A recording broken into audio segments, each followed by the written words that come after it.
On. All right. Audio's good. Sound good. Is it like coming in and out or anything? Or is it all around? Seems good. Good. But you can't see him? Oh, got it. All right. We can see Connor. Welcome, everyone. I'd like to introduce to you one of our former employees, the man who came up with the iconic phrase living by the wall. I do believe it's over there. Back core value champion award winner. Multiple, you won Top Gun several times, right? You know what's funny? I never did. You never did. Oh my gosh. I'm just guessing here. What's that? I was, in the top 3 just about every time. Yeah. It's consistency that's important, Yeah. Fair enough. But anyway, this is Connor Bond. Connor, what time did you start? What year did you start working at Rokrbox? I started working at Rokrbox in July of 2017. Mm-hmm. July 2017. Let me get a little volume here. All right. You're in second grade. So Connor started working 2017 and graduated December 2019? 19, yeah. In January 2020 is my last month. So a little over 2 years at Rokrbox.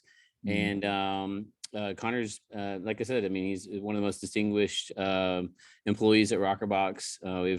We're on employee number 507 now, I believe. So what's your employee number? 224. And so anyway, now that we're doing this at the office and we don't have the mariachi music to speak over, we don't have to worry about someone interrupting us with iced teas and all this other stuff. We got a little bit more time. So I wanted to add a little bit more value to the mastermind.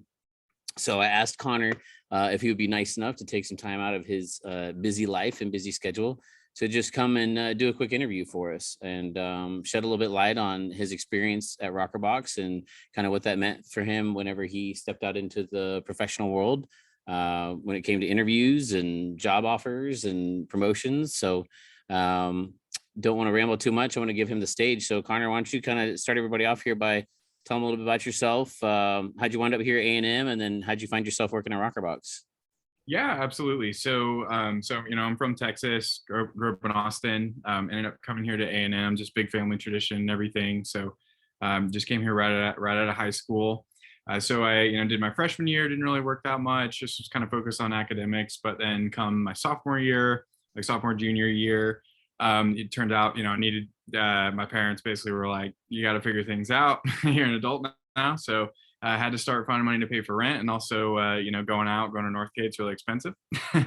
So if you want to have some spending money and also just take care of your bills, I started looking for a job. And so originally I actually worked as a server, made all right money doing that, and it was okay, but wasn't super healthy for me per se. Like it didn't really work well with the school schedule. I was working late nights on weeknights, weekends, just and not a lot of like constructive, I guess, not a very constructive environment for my peers and stuff. So I was, missing social events on the weekends. I was staying up late on weeknights. And so it wasn't super flexible with school. So then I actually got prospected by Rokrbox. They found nice jobs for Aggies. And I actually was about to come in and interview.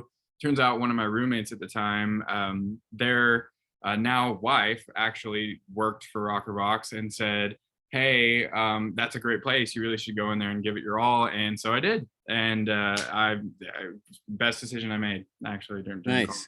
Who was that? Was it Bailey? That was Kristen, actually. Kristen. Oh, yeah. Okay. And she's married. Yeah. Now, huh? Yeah, she married Landry, who was like one of my roommates. Right. He was. Oh, okay. I didn't know that. That's cool. Mm-hmm. Awesome, man. So, a lot of people have, similar stories about, what caused them to get into the workforce while they were in school.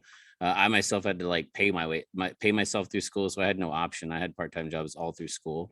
But we obviously get to that point, at some point in time. And then the process begins. There's training, there's the culture, there's the relationships. Why don't you talk a little bit about what it was like when you were working at Rokrbox and what type of impact that had on your career progression? Yeah, absolutely. So, I mean, of course, like a lot of people coming into Rokrbox, I was a little intimidated at first, didn't have a lot of phone etiquette, phone confidence, talking to strangers felt pretty awkward at first, but really the culture at Rokrbox was pretty much unmatched. Like the way I kind of like to explain it is it has a lot of positive peer pressure. So even though you might be challenged or struggling or need some help, I mean, there's always help there for you. I mean, there was always tons of coaching and feedback, and really that mentality of, everybody held that idea of like, let's get better. What can we improve? What can I improve in my own process? And how can I help others improve their process? So, I mean, that had a major impact, because then that carried with me, even past Rokrbox, of just that kind of self-improvement mindset. But I mean, the core values were exhibited by people daily. It's not just something that is like up on the wall as, something to tick the boxes to say that we do. Like, it actually is something that is embodied every day. There was always opportunities to learn. Like, there was actually lots of opportunities to make a significant impact on the organization as a whole, which gives you like a lot more job satisfaction than some of the alternatives you have.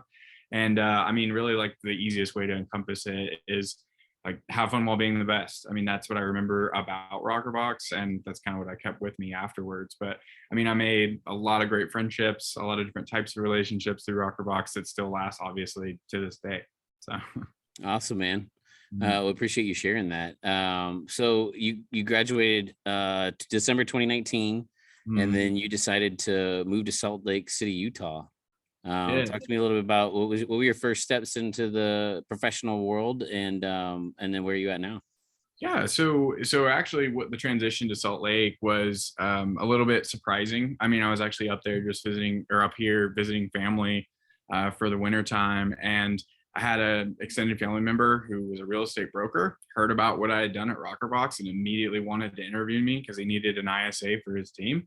Immediately interviewed me. We had 2 interviews, and said, "I will move you up here to Salt Lake. I will pay for your real estate license. I want you on my team." So that was super exciting, because I wasn't exactly sure as to what I wanted to do after school, but that was just a good way to start a new chapter. Unbeknownst to me, I was about to move up a month before COVID. So definitely slowed that down quite a bit, but I still got that opportunity because of Rokrbox. So I dabbled in real estate for the rest of the year, got some experience, realized being an actual agent wasn't the type of lifestyle I wanted, because you're kind of on 24/7 whenever you're being an agent. So I realized I want to pivot a little bit, want something a little bit more structure, which, like I had felt at Rokrbox with coaching, feedback, rewards, that type of thing, I just thrived better in that environment. So I started job interviewing, looking around, seeing what sales or marketing jobs were out there. Came across a company called MarketStar, and what they do is, like, big companies like Facebook, Samsung, companies like that will actually outsource a lot of their sales and marketing to outside companies. So we're one of the premier companies for doing that. And the entire interview, they only asked me about Rokrbox. They didn't care about my degree. They didn't care about anything else, any internships, anything. They just asked me what I had done at Rokrbox and the different roles I had there. And I was prepared because of the time I had at Rokrbox. And so I got hired. You basically just plugged right into the culture there. And some of the things that are there at Rokrbox, like, are the same whenever you get into the real workforce. I mean, you've got, like, a four-step sales process. You've got, if you're motivated and you're one of the best of your peers, it's going to pay off, that sort of thing. So I started working as a sales rep for our Google program. Just, learned a bunch, kept improving myself, paid a bunch of attention, got promoted after my first year to be a senior rep. And then same thing, kept it up, kept improving, kept learning, kept paying attention to the people above me. And now I'm actually a team lead. I just got promoted last Thursday. So now I'm actually running a sales team and coaching others, just like I did at Rokrbox. And I feel like I have the confidence to go into that, because there's so many moments where I'm like, oh yeah, like, oh, I need to make a coaching rubric. I know where, I kind of have an idea to go off of that. Or, oh, hey, I'm having this issue with this employee. Like, I kind of maybe know how to approach it because of my time at Rokrbox. So Rokrbox definitely kind of started the whole domino effect that is my sales career now. That's awesome, man. That's really exciting to hear. Congratulations. Oh, thank you. I didn't even realize that, man. Yeah, it was just recent. We're sharing news. My wife's pregnant and you got a promotion, right? That's good. Yeah. Well, we're going to get to our mastermind. Any last thoughts or comments or suggestions? Yeah, I mean, I really feel like, I mean, you just get out what you put in life, and Rokrbox is one of those things. If you are, not trying to learn, not trying to improve, not wanting to move up, not wanting to grow, then Rokrbox isn't the place for you. But if that is something that you're looking for, like you can get a lot out of what you put in. And even if you're not sure of what you want to do, like with your career and life or anything, it's definitely something that's great to have in your back pocket for, if you want to pursue something sales marketing wise. So Awesome, dude. yeah. Well, hope to see you at the Winter Gathering this year, man. We'll keep our fingers crossed. December 7th, same spot, same time. And then it sounds like Grant's gonna pay you a visit out in Utah soon. Yeah, we're gonna have some fun. Cool, man. Well, thanks again, Connor. Appreciate you taking time to come hang out with us, and we'll catch up soon, man. Absolutely happy to do it. Y'all have a great mastermind. All right, let's hear it for Connor, y'all. Thank you, buddy. All right.